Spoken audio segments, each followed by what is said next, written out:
Nyom aduosian num. Onyankopɔn wode abodwo yi waye wo Sion. Na wona wode aboade ma wo. Mpaebotiefo, wo nkyɛn na honam nyinaa ba. Amumuyɔde boro me so. Wona wakata ye mmrato so. Nhyira ne de wuyi no. Na woma no bɛn wo sɛ ɔntena wabanwa so. Wo fie nipa bɛ me yen. Wasɔre fie kronkron nipa no. Wode asɛntrene a eyi hu bua yen. Yen kwagye Nyankopɔn. Wona asase anu nyinaa ani da wo so. Ne wona wo akyirikyiri poso. Wode wahoɔden de mepɔ tintim hɔ. Wode tumi amia. Woma ɛpo huuye. Emu asorɔkye huuye jai.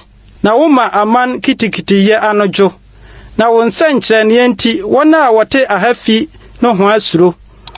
Woma wona wɔte apuoye ne atɔye no ho atɔn to ahosane dwom.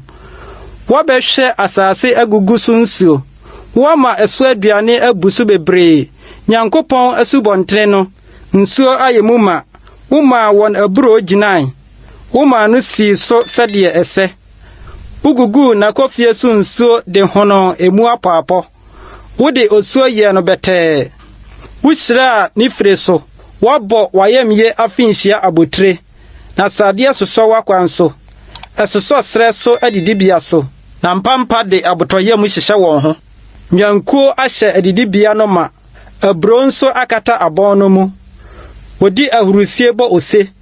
Anigye adwom kwara na wɔtoɔ.